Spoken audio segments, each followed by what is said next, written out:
Welcome back. Welcome back. We're live with Swarm's AI Career Triathlon, and we're nearing the end of the day. We have a great number of presentations so far. My name is Joaquin Milata, and I'm the founder of the Swarm community. And yeah, today we've just been focusing on how to help you get the tools and mental models to manage your career and improve your professional identity. So I hope you're ready for this presentation. We have Svenja Wendler. She's going to be talking to us and giving us a lovely presentation around the future of work. So with that being said, I'm going to put your presentation on screen, Svenja, and yeah, I'd love to hear about who you are, what you do, and what do you think is going to happen with the future of work. Yeah, thank you. Thank you very much. And yeah, welcome to my talk regarding the future of work. Yeah, that's a quite interesting topic to me. And yeah, I always be interested in future trends and dealing with that. So my name is Svenja Wendler. I come from Germany. And so I will tell you now where I exactly come from. It's in Western Germany, and the exact region is the Ruhr area. Yeah, in German we say the Ruhrgebiet. And this region is quite special in regards to work and the transformation of work, because it has some sort of history. Because more than 100 years ago, this region looked quite different, with many coal mines here and miners working. You see this on these pictures. And there was a lot of labor, a lot of work needed in this area. So it was also quite black. The smoke rising from the chimneys here in this area, and also heavy industry we had. And we had a high demand in work here. So we hired people from other countries that came here to work. Yeah, and this whole thing, lasted well for nearly 100 years. And it started to fade nearly in the 1960s. It started becoming less profitable, with coal mines in this area. So by that time, the transformation started in this area. So it had to transform from coal mines, heavy industry, to something else. And this process took now more than 10 to 20 years. And I will show you some other pictures what it became now, this area. So the former changing room of miners, what you see at the top left here, now became a place for concerts and for parties. And the former mine head frames are now subjects to art and a lot of cultural and museums research and other companies and branches sited in this area. And it made a big change in this regarding work. And that the transformation is our DNA. I recently read in a local paper here. So that's where I come from. And now what you see is that this transformation here, it was kind of encapsulated, and what we currently face is a global transformation, also impacted by AI. But first, before I start with thinking about that, I would like to share some thoughts about work in general. So what is really work? And when I thought about this, I realized work is really has many facets, and it's quite diverse. So you can work full-time, you can work part-time, you can be self-employed or work for a company, you can work project-based or a temporary contract, time-based. You can work as a volunteer. You can work in office or hybrid. You can work from home. You can do vacations. You can work outside or inside. So there are just a few keywords here, but there are so many more types and ways to work. So it's a very a large field, work in general. And now I'd like to tell you something about the philosophy behind work, which I really appreciate. It's was introduced by a person called Friedhof Bergmann. By the way, Bergmann is the German word for miner, which also it's an interesting connection to my presentation here. And he founded the term of new work, the former term of new work. Nowadays we see new work as, you sit on the beach with your laptop and coding, but that was not his intention. He went some step deeper, and he thought what you see here is that work could give you energy and give you life, but work can also kill you, slowly, if you do a work that you really do not like and that you're constantly neglecting, or you work in a toxic environment or so. And that's why he founded this new work philosophy. And he wanted people to work what people really and truly want to work. In fact, to give purpose to work. And here you see some attributes he gave this new work. Also, we have this purpose-driven here in the center, but we have also meaning, give meaning, and have an intrinsic motivation, what you are doing. You can also use work for personal growth, quality, quite important. Also for yourself, to deliver something that you appreciate yourself also, makes a good feeling then. And also participation is a big topic here. Working together with people, then against them, collaboration and cooperation instead of competition. Also, human center is a very big topic.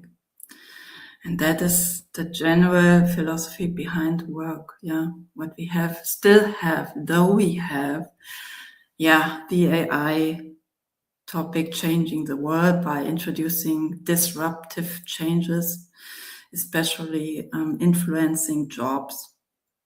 There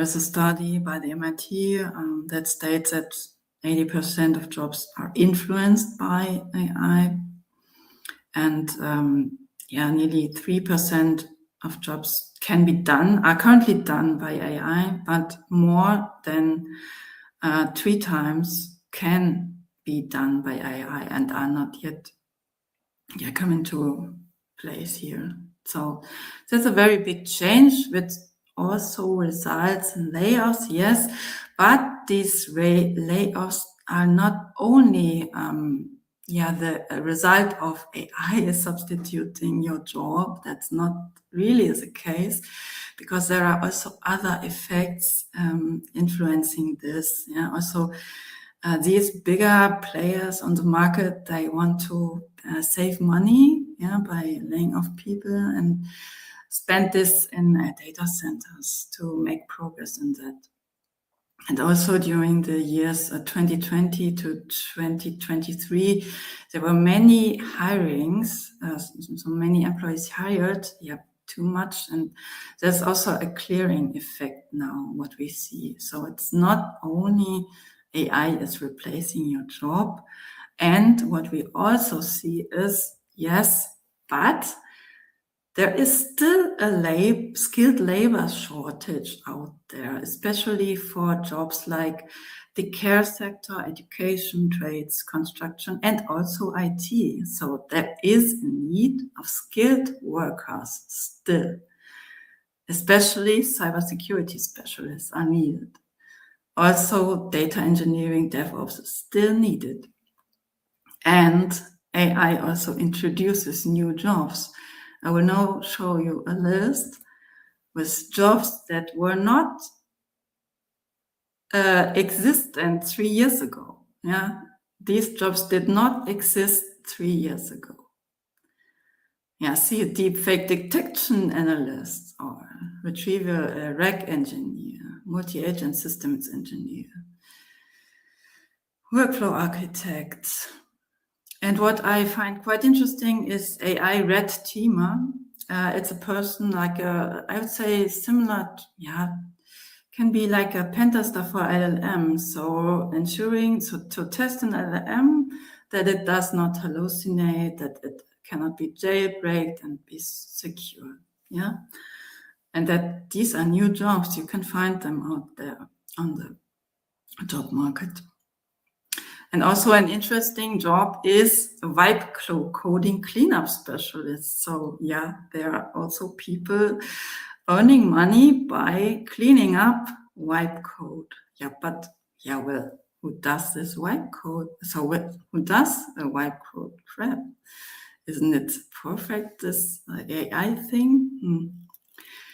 There's differences who uses and how to use these tools, especially for programming. And if you type in prompt and you get an amazing result, you might be very impressed by that. But be careful. Things do not really be what they seem to be. There are still hallucinations in place and security issues. You need to have a look on that.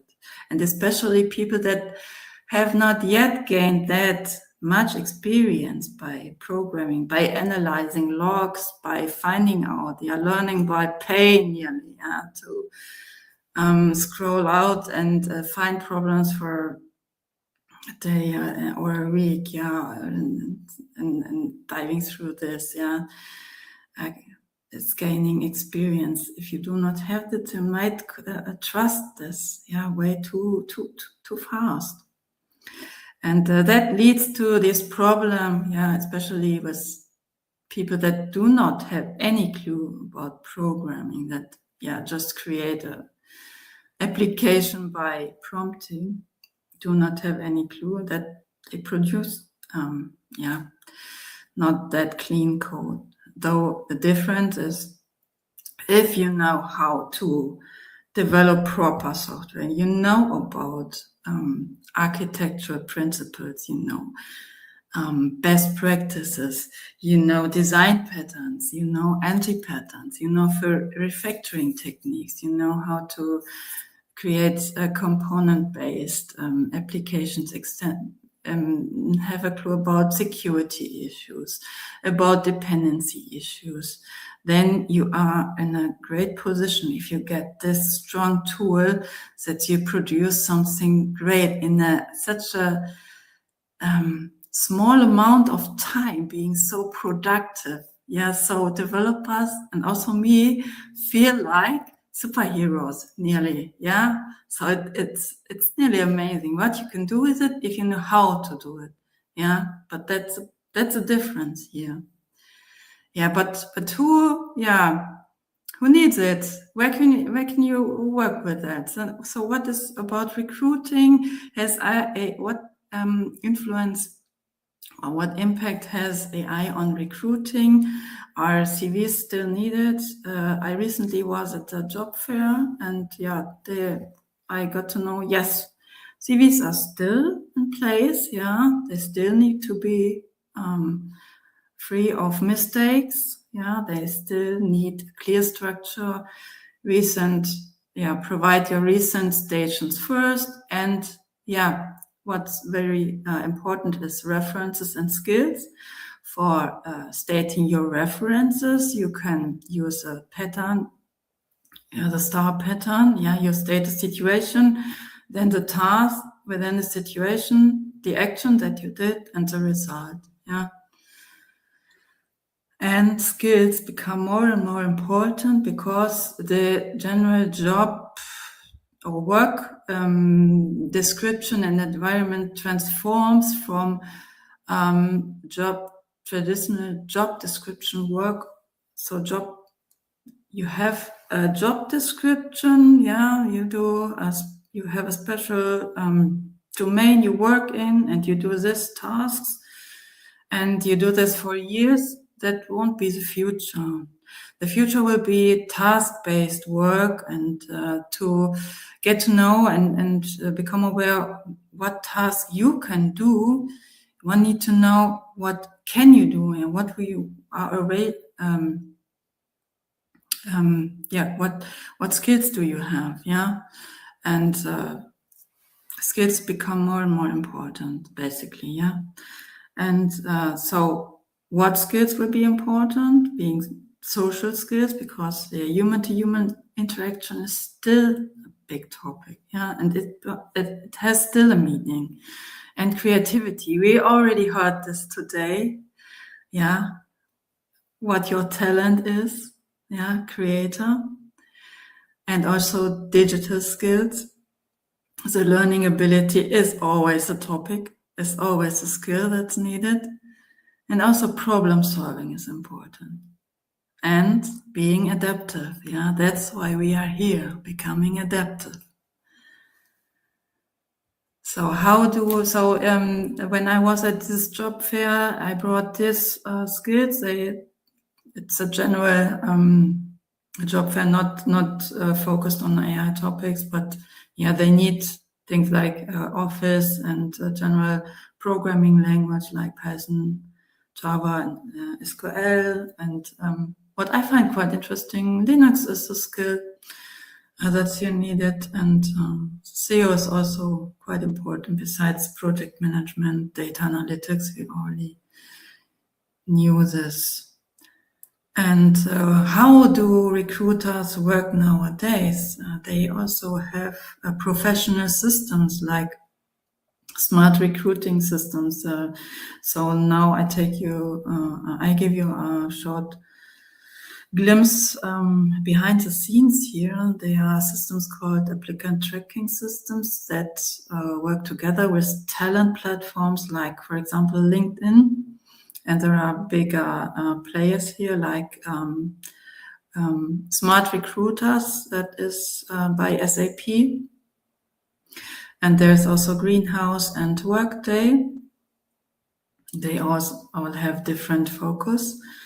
And how they are integrated within a talent platform like LinkedIn, so they can provide jobs to the platform and get the applications through the LinkedIn platform, and the candidate information is changed in between these platforms.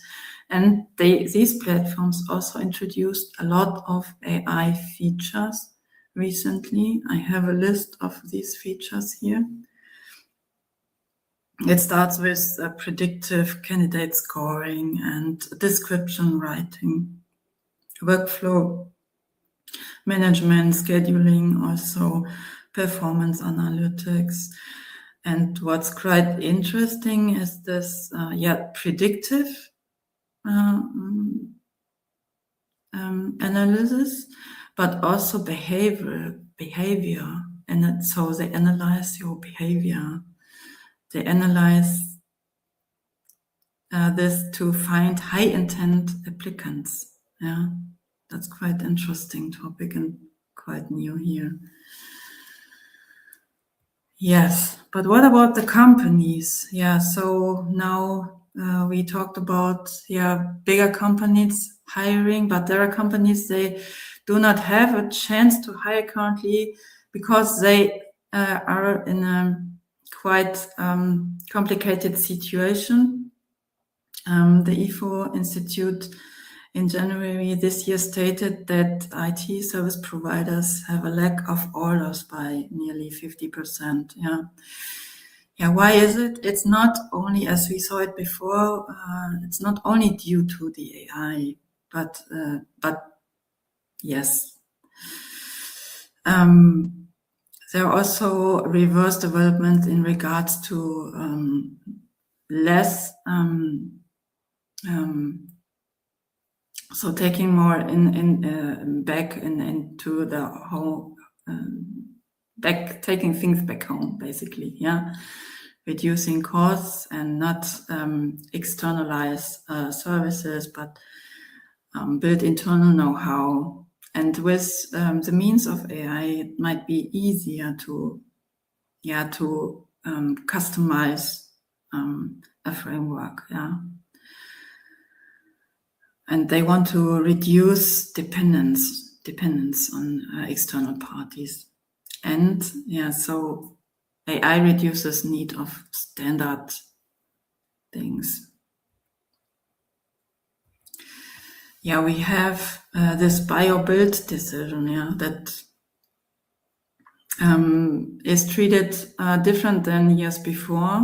Yeah, formerly there were, should I buy a complete software as a service system or not, or build it, and now it's more like buy and build. So buy the foundation, like security and governance layer, APIs and agent frameworks, and then build upon that your own processes, own agents, and own decision logics.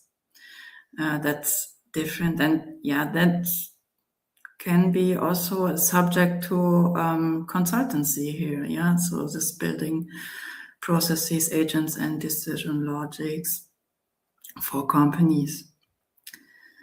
But it's like with digitalization, it's similar with AI adoption. There are companies that, they know how to do it. Yeah, that's really startups. They are quite successful in what they are doing. But some more traditional companies with processes they live with for years, they are quite not that flexible to change and do not really get the benefit out of this changes that we have currently. So there's also a gap between these companies. But what can they do? So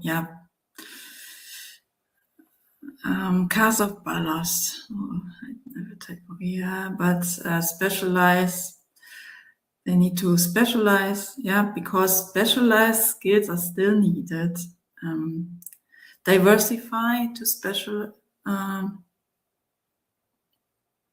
topics and domains. Become adaptive again and get rid of heavy processes. So that's what companies also can do, because again, skills regarding AI, machine learning, cybersecurity, especially cybersecurity, cloud architectures, embedded systems, and also a special regulatory know-how are still needed and demanded. There's still a demand for that out there. And finally, I will close my session with a little story about work, which comes from Heinrich Böll. It's a German author, and he published it 63 years ago at the 1st of May, which is also the German Labor Day. And it is called The Anecdote to Lower the Work Morale. And it starts with a fisherman sitting in his boat and relaxing, enjoying the scenes and the nature. And suddenly a tourist comes, takes photos, and somehow disturbs this silence and this peace. And he's asking, so the tourist asks the fisherman, "Hey, will you go out fishing now today?" The fisherman says, no more today, because I've already been out and I caught enough for today and for tomorrow. So I'm now relaxing here. And then this tourist and this businessman he gets more nervous, and he he asked the fisherman, "Hey, why don't you go out fishing for twice or three times today, and then you gain more money, and then when you have more money, maybe in 1 year you can have a second boat, and in 2 years you can have a cutter, and then you can have your own smokehouse, and you can open your own fish restaurant, and you can, and then the fisherman asks, and then you can relax, yeah.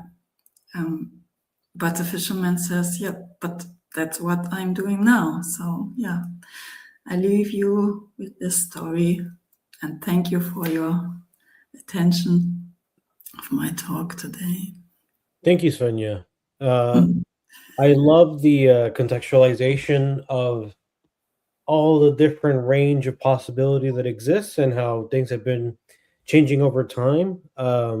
I like that example of the mining industry transforming into infrastructure for entertainment and recreation.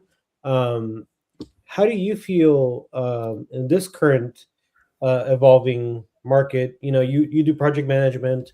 You also are a hands-on technical person, right? So, you know, with your knowledge and experience, where do you see yourself currently moving towards? Yes, so I like to encourage people to change and to do things. Yeah, to become aware of this technology. Especially, I'm also interested in training younger people, training teachers how to use it. So the teachers of my children tomorrow will have. So I will not give this.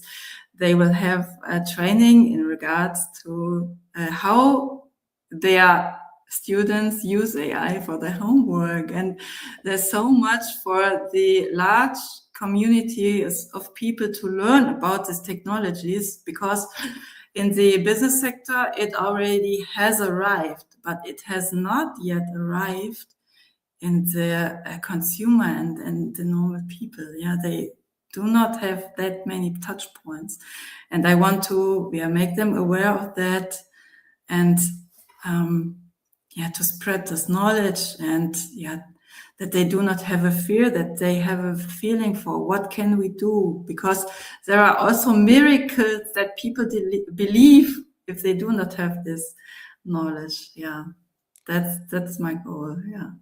That's a lovely and very altruistic goal to support the diffusion, the responsible diffusion of this knowledge. And in fact, I wanted to tell you that the reason why we have this event is in part because of your intention to have these things. You know, I picked up on that signal, and I wanted to create a platform for that because it's true. How do we make sure that this technology gets democratized and people are able to adapt and convert and transform into the next thing? If we're not actively helping people move forward, they're gonna get stuck in a way, right? Or Yeah. the transition is gonna take longer, and who's to Yeah. say what negative impact that has if they're not ready for that change? Yeah. Yeah. Yeah. Yeah, it's also some sort of competition. Yeah, so the base, the example school. Yeah, the students have an advantage because they use AI. The teachers do not even know. Yeah, Yeah, that's interesting. The rate of change is just happening so quickly that yeah, both the administration of schooling, the teachers themselves, all of these slow moving, yeah, conforming institutions are unable to keep up with the change and the governance of it too. At a political, governmental level, it's also escaping them because they themselves do not know the extent of how these things can be used. yeah. Um, do you see yourself also informing local government or policy at some point? I think that would also be an interesting way to train the trainers, right?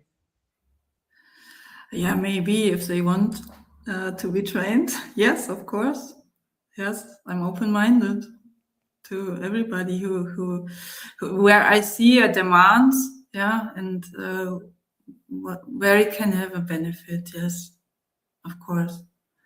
And you also listed out a great number of different professions that are emerging that weren't previously in industry in the market. So, do you see any of those in particular that you'd like to train as well? Like anyone that you'd like to enable in particular, technical focus, operational focused?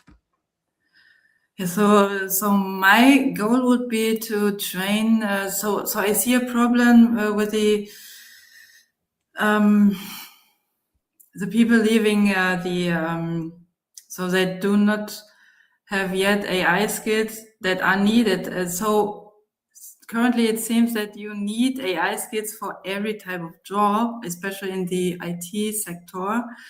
And you need also to know how to use them and it's to become some sort of the senior.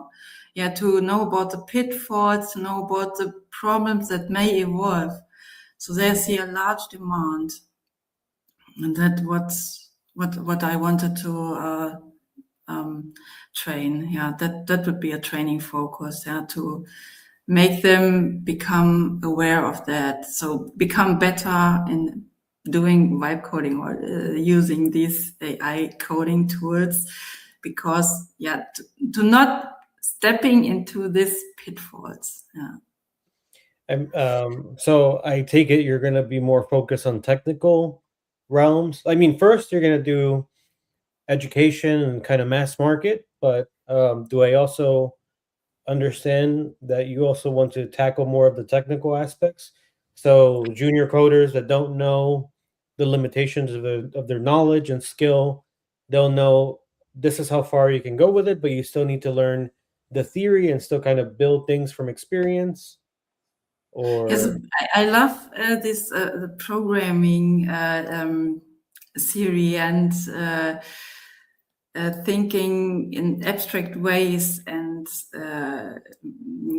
having the structures like design patterns, anti-patterns, and applying these. So I still love this.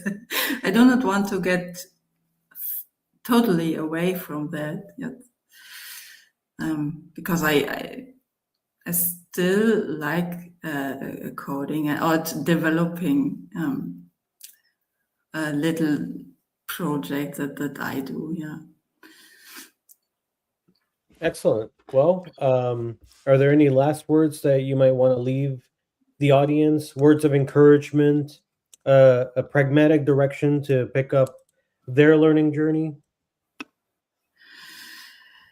I so do it, yeah, and get the resources. There's so many as already. There are so many communities there where you can go to, or groups to learn how to do it, best practices. You can also read in the news about things that got wrong. Yeah, learn from that. And yeah, if you have any questions, you can also contact me. I'm on LinkedIn, and I can give you further hints on your journey. And thank you for this event. I really love it. I did not get to see all the other events, but I will do it afterwards. Thank Yeah, you no, for. this is all fully recorded and available for free on YouTube, and it'll be one big playlist, so anybody can come and check it out. Yeah, and I'd love to talk to you further about developing maybe a class or something that can at least get people started. Yeah, Um, I see here Bilal. Hey Bilal, you said wonderful session. I really enjoyed it. thank So you. thank you for tuning in. We're gonna have quite a long break, and then we're gonna come back with one last session for the day. But I think I thank you again, Svenja, for preparing this and delivering the presentation. Thank you. Have a nice day. Have a good evening. Bye bye.